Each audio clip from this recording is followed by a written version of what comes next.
일평생을 창조적인 지식인으로 살아갔던 고 이어령 선생이 그의 생애 마지막 던진 화두는 바로 눈물이었습니다. 눈물 한 방울.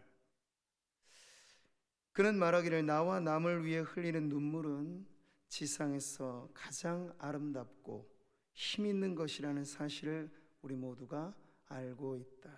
그러면서 그는 그 한 방울의 눈물의 가치를 이렇게 표현합니다. 구슬이 되고 수정이 되고 진주가 되는 눈물 한 방울, 피와 땀을 붙여주는 눈물 한 방울, 쓸 수 없을 때 쓰는 마지막 눈물 한 방울.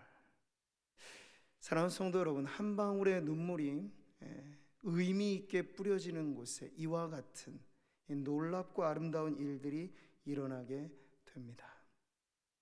우리는 역사상 가장 위대한 한 주간으로 고난주간을 다시 맞이했습니다.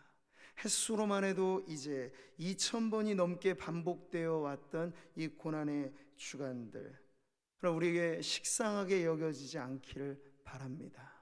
우리의 신앙이 날로 새로워져야 할 터인데, 어제나 오늘이나 변함없이 새로워질 수 있는 자리가 역시 그리스도의 십자가, 그 고난의 자리이기 때문에 이번 한 주간도 그런 마음으로 온 열정을 쏟아부어 주님이 눈물 흘려 걸어가신 그 고난의 길에 우리가 동참하는 은혜가 넘쳐나기를 바랍니다. 오늘 우리는 종료주일이라고 부르는 이 특별한 주일을 보내고 있습니다. 예수님께서 고난주간의 한 주간을 시작하시는 아주 중요한 자리로서 예루살렘 성에 입성하실 때, 그것은 흡사 왕의 행차와 같았습니다. 그것은 온 천하 만민이 알아야 할, 이제 구원자가 이 성에 오셨다, 큰 성 예루살렘 시온성에 이제 왕이 행차하신다라고 하는 그 주님의 나아가심에 많은 이들이 종려가지를 흔들며 승리를 상징하였던 그 때로부터 지금까지 우리는 이 주일을 그렇게 부르며, 특별히 종료주일의 가장 큰 외침은 호산나 호산나 라고 하는 그런 구원의 염원을 담은 기도였는데, 마태복음에 보면 이런 말씀이 나오죠. 같이 보겠습니다. 무리가 소리 높여 이르되 호산나 다윗의 자손이여 찬송하리로다 주의 이름으로 오시는 이여 가장 높은 곳에서 호산나 하더라. 아멘.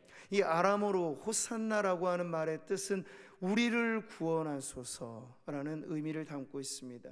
구약 시편 118편 25절의 말씀에서 유래한 구원에 대한 간절한 여망을 담고 있는 외침이죠. 종료주일, 그 당시 온 성이 떠들썩한 분위기에서 예수님을 이렇게 대대적으로 환영하는 행차, 그러나 그들 중 누구도 몰랐을 것입니다. 아니 진정 몰랐습니다. 얼마 가지 않아 그들이 호산나 다윗의 자손이여 외쳤던 그 예수님을 향하여 십자가에 못 박으소서, 십자가에 못 박으소서. 그들은 성난 군중이 될 것이었고, 예수님께서는 이제 말없이 그의 마지막 사명으로서의 십자가를 지게 되실 것은 이 시점으로는 누구도 알지 못했던 일이었던 것이죠. 오전 예배에도 우리가 보았듯이 유대인이 원한 메시아관과 그들이 원했던 구원자의 이미지와 비아 돌로로사 고난의 십자가 길을 걸어가시는 예수님의 모습이 너무 맞지 않아 그들은 상상조차 하지 못할 역사적인 사건이 이제 갈보리 언덕 위에서 일어나게 될 것을 꿈에도 상상하지 못했던 것입니다. 자, 그러니 이제 진정 이 종료주일에 누구보다도 확실하게 그 왕의 행차가 가지고 있는 의미는 세상의 권세자들과 같은 그러한 화려함이 아니고, 오히려 본격적으로 고난의 한 주간을 시작하시는 예수님께서는 그야말로 겸손히 낮아지고 낮아졌어. 더 이상 내려갈 곳 없는 십자가의 그 죽음의 길을 걸어가셔야 된다는 것을 예수님은 아셨기 때문에 떠들썩하게 울려 퍼지는 그 군중의 환호 소리와 대조되는 장면이 오늘 우리가 보는 이 종료주일의 또 한 풍경을 이루고 있는 것이죠. 그 소리는 통곡하는 소리였습니다. 오늘 말씀해 보시듯 가까이 오사 성을 보시고 우시며, 여러분 성경, 신약 성경을 읽어보실 때 예수님이 우셨다라고 하는 장면이 그리 많지는 않았다는 걸 아실 겁니다. 죽은 나사로의 무덤 앞에서 눈물을 흘리셨고, 그리고 지금 이 결정적인 중요한 상황에 예수님 자신이 눈물을 뿌리시는데, 여기 나와 있는 이 원어의 의미는 그저 살짝 찔끔찔끔 흘리는 눈물 정도가 아니고 방성대곡, 대성통곡하듯이 예수님께서 그렇게 격렬하게 우셨다는 표현을 지금 하고 있습니다. 호산나를 외쳤던 백성들의 그 반응, 그들도 몰랐지만 그 우리를 구원하소서라고 하는 그 호산나 외침에 대한 하나님의 답변이 그리스도의 눈물로서 시작되는 고난의 행보를 통해서 시작되었다는 것이죠. 이 그리스도의 눈물에서 우리는 무엇을 봅니까? 온 세상을 그 마음에 담아 자신의 죄로 인하여 울지 못하는 죄인들과 타인의 죄를 위하여 기도해 주지 못하는 이 세상을 보시며 그 모든 세상의 죄로 얼룩진 그 아픔을 끌어안고 경건하며 거룩한 슬픔에 젖어 비탄의 눈물을 흘리는 그리스도를 우리는 보고 있는 것입니다. 이것이 바로 고난주간의 첫 행보의 시작이었습니다. 눈물 흘리시며 예수님께서 하시는 말씀 42절을 같이 읽겠습니다. 너도 오늘 평화에 관한 일을 알았더라면 좋을 뻔하였거니와 지금 내 눈에 숨겨졌도다. 아멘. 눈물의 이유가 있습니다. 눈물의 이유가 있습니다. 제가 오전 설교 시간에 그리스도의 십자가 전하면서 저도 모르는 새 눈물이 막 나면 조금 남자로서 부끄럽기도 합니다. 목사가 체신 있게 좀 근엄하게 서 있어야 되는데 눈물을 흘리면 무슨 사연 있는 남자처럼 보시기도 할 거고, 성도들이 눈물 흘려 기도를 하실 때 혹여 그런 오해들을 받으실까봐 주저주저 하시는 분들이 있는데, 눈물에는 물론 저마다 사연이 있습니다. 돈 띄어먹고 정말 내 인생이 너무나 풍져가지고 아파가지고 그 사기꾼 생각해서 흘리는 눈물과 예수님의 십자가를 생각할 때 내 무진장한 죄 때문에 그 고난의 길을 걸으신 예수님 때문에 흘리는 눈물은 여러분 똑같은 액체라고 같은 성질의 것은 아닌 것이죠. 지금 예수님의 눈물에 담겨진 의미, 그것은 평화를 잃어버린 세상과 믿음의 눈이 닫혀져 있어서 그리스도를 보면서도 구원자인 줄을 모르고 십자가를 보면서도 이것이 나의 죄 때문인 줄을 모르는 그 백성들을 바라보면서 지금 예수님께서는 우시되 통곡의 눈물을 흘리고 계신 거예요. 올해 새로운 마음으로 고난주간을 보내는 우리가 고난의 서곡을 장식하는 그리스도의 눈물을 마음에 담기를 바랍니다. 세상은 갈수록 기계화되고 있어요. 디지털화되고 있어요. 그러다 보니 사람들 안에 감성이 메말라져 가고 있죠. 궁금한 건 AI한테 다 물어보면 답변해 줍니다. 글도 척척 써줍니다. 이 편리한 스마트 시대가 오히려 이전에 우리도 예수님 앞에 서라면 남자 여자가 가릴 게 어디 있겠습니까? 어른 아이가 가릴 게 무엇이겠습니까? 우리가 다 죄인이라고 하는 점에는 매 한 가지인데, 겉보기에는 고상해 보이실 수 있어요. 겉보기에는 사회적 지위가 있을 수 있어요. 그건 사람들 간의 관계이고, 파헤쳐보면 하나님 앞에 죄인 아닌 인생이 아무도 없는 가운데 내가 있고 여러분이 있고 우리 모두가 있다면, 우리를 대신하여 눈물 뿌리신 그리스도의 눈물 앞에 스마트한 시대에 메말라져만 가는 우리의 마음, 사막화되어지는 우리의 영혼에 뭔가 문제가 있다는 것을 알게 될 것입니다. 자신의 죄로 인하여 흘릴 것, 회개의 눈물이며 아프고 힘든 타인의 고통에 통감하며 동참하는 긍휼의 눈물. 오늘 이 시대, 이 세상은 그런 눈물을 원하고 있습니다. 그게 한 방울의 눈물이라도 그리스도의 십자가 앞에서 흘리는 눈물이라면 여러분 아주 보배롭고 소중한, 시편은 말하기를 나의 눈물을 주의 병에 담으소서. 하나님께서 담으실 만한 오래 간직하고 기억하고 싶어 하시는 그 눈물은 분명 그리스도의 눈물과 같은 바로 그 눈물일 것입니다. 오늘 본문에서 눈물을 흘리시는 그리스도는 지금은 누구도 동참하지 못한 홀로 그 눈물의 씨앗을 뿌리고 계십니다만, 이제 고난의 여정이 이어가면서 그야말로 십자가의 길이 열리고 십자가의 언덕을 향하여 가실 때 이제 주님은 그 눈물의 자리에 온 성도들을 동참하시면서, 그 당시에는 예루살렘 여인들 울며 흐느끼며 예수님의 그 무거운 십자가, 그래서 예수님의 비아 돌로로사라고 하는 14개 지점은 그 무거운 십자가를 짊어지기에 예수님의 육신이 힘드셔서 쓰러지고 넘어지고 피를 닦는 그 자리마다 이제는 순례자들이 그 고난을 묵상하라고 그 지점을 만든 것을 우리는 비아 돌로로사라고 말을 하는데, 그 8번째 지점이 바로 예루살렘 딸들을 향하여 하신 말씀이 들려진 자리입니다. 같이 보시죠. 예수께서 돌이켜 그들을 향하여 이르시되 예루살렘의 딸들아, 나를 위하여 울지 말고 너희와 너희 자녀를 위하여 울라. 아멘.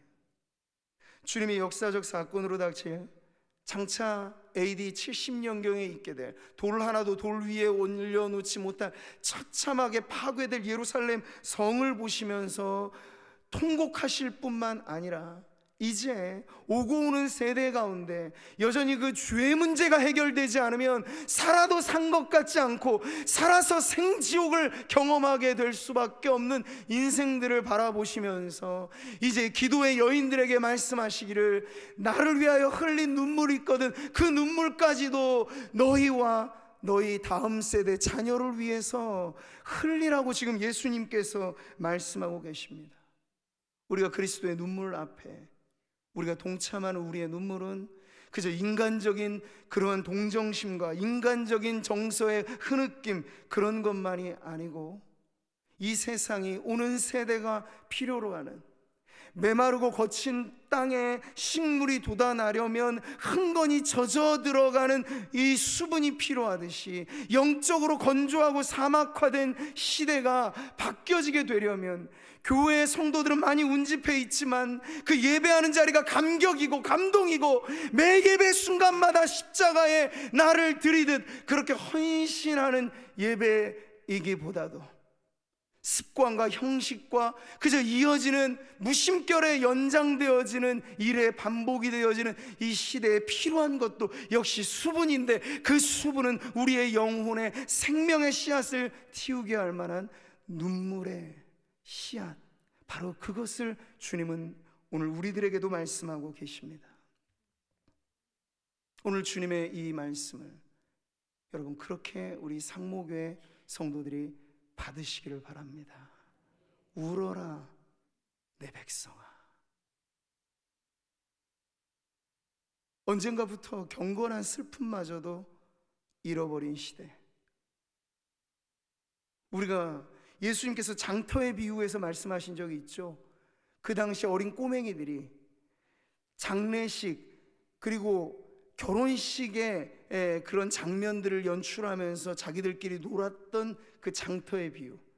그래서 피리를 불면은 함께 춤추고 곡하면 같이 아파하고 그래야 되는데, 예수님 말씀하실 때 이 세대를 보니까 인자가 와서 기쁨의 팡파르를 흘려도 그 기쁨에 동참하지 못할 뿐더러 이 고난의 현장을 접어들어서 눈물을 진정 흘리며 따라가야 될 자리에서는 정작 눈물이 메말라 버린 그런 시대에 대하여 주님은 울어라 내 백성아, 이렇게 말씀하고 계십니다.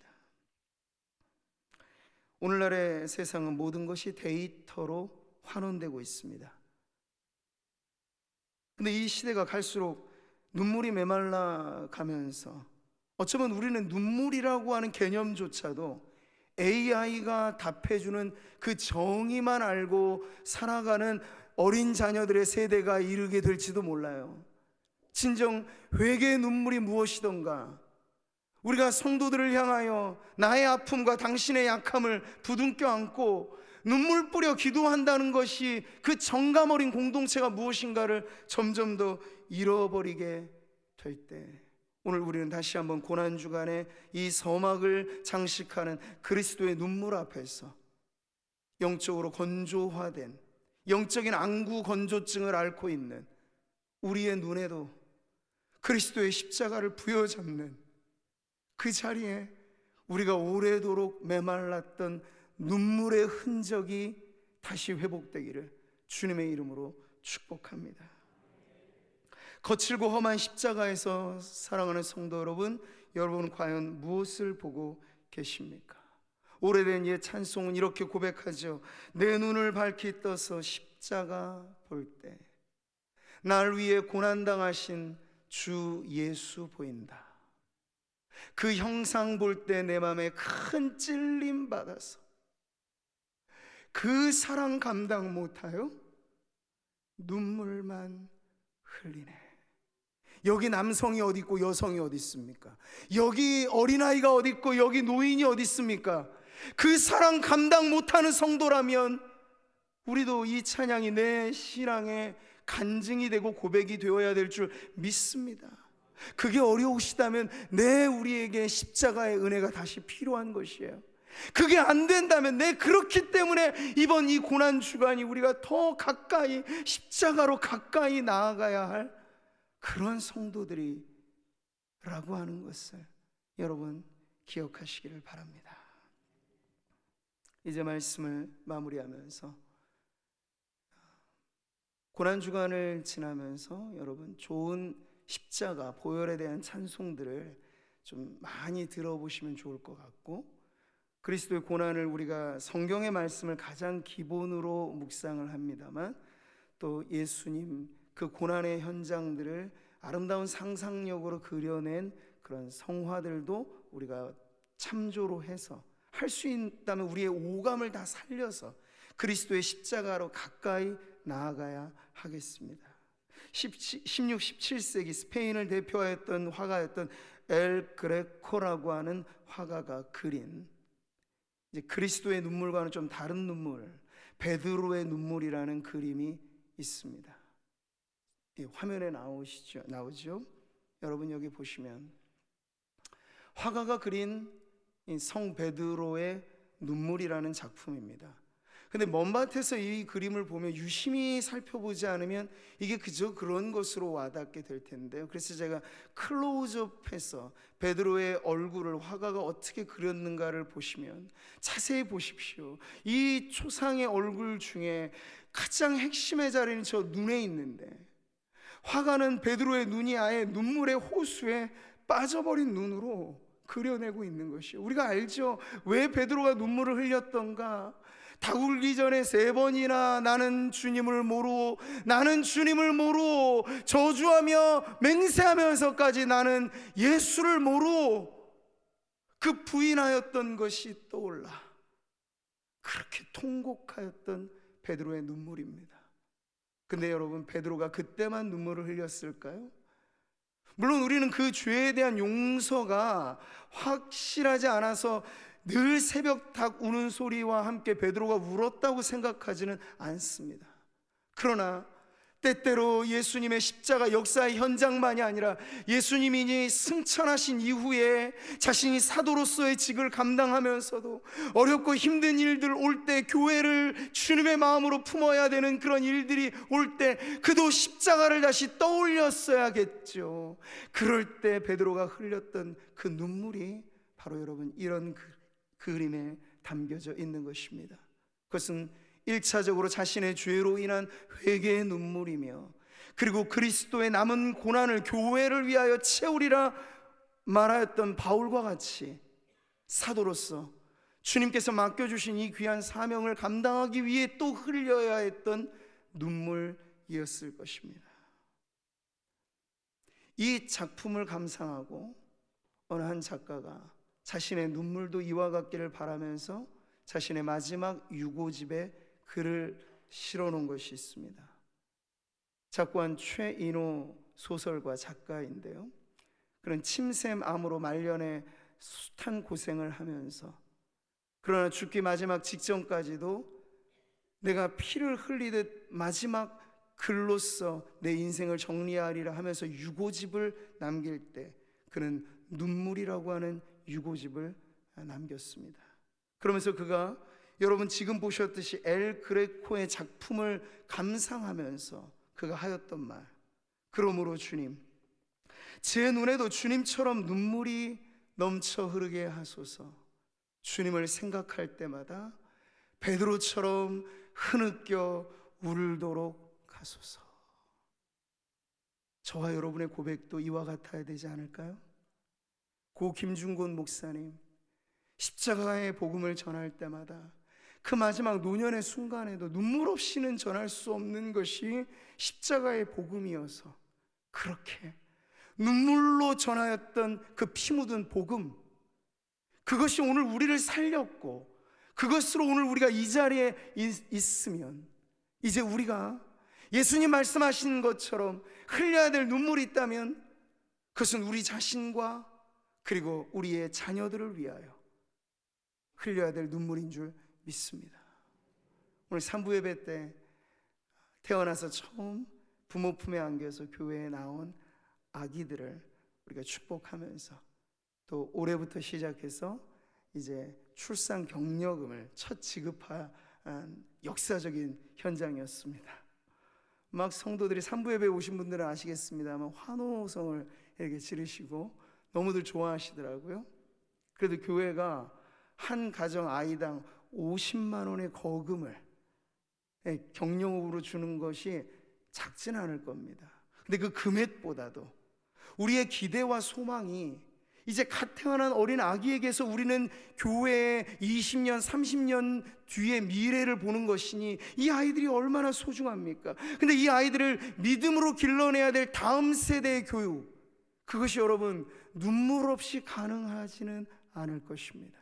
이 자리에 교회 학교의 교사들이 많이 계시고, 교사가 혹 아니더라도 가정의 자녀들과 교회의 다음 세대들을 염려하고 그래서 열심으로 섬기는 모든 분들에게 오늘 그리스도의 눈물은 우리를 초대하십니다. 너희와 너희 자녀들을 위하여 울라고. 이번 고난주간에 시간마다 우리 안에 잊혀진 그리스도의 눈물이 되살아나고, 이제 말씀 마치고 이 찬양 같이 부르려고 하는데요, 주의 손에 나의 손을 포개고 주의 발에 나의 발을 포개요. 이 십자가 보혈의 은혜를 찬송하는 이 찬송에 저는 한 가지 의미를 더 둡니다. 주의 눈물에 나의 눈물을 담아서. 여전히 하나님 앞에 그리스도의 피 없이는 용서받을 길 없는 이 죄인이 주님 앞에 나아갑니다 하는 그러한 겸손한 믿음의 고백으로 오늘 저와 여러분이 다시 한번, 주님도 때로는 울기도 하셨네, 그래 우리는 때때로도 흘릴 눈물이 지금 남아있지 않아서 우리의 영혼에 눈물병이 말라져만 있다면 다시 한번 옥수같이 성령의 단비가 내려서 우리 안에 고갈되어져 있는 눈물의 창고가 채워지고, 교회를 사랑하여 섬기는 우리 귀한 장로님들, 우리 귀한 권사님들, 기도의 자리마다 흥건하게 적셔지는 눈물이 있다면 우리 교회의 미래는 분명 밝을 것이니 오늘 그 은혜의 자리에 우리가 동참하리라 결단하시면서 이 시간 같이 찬송 부르도록 하겠습니다.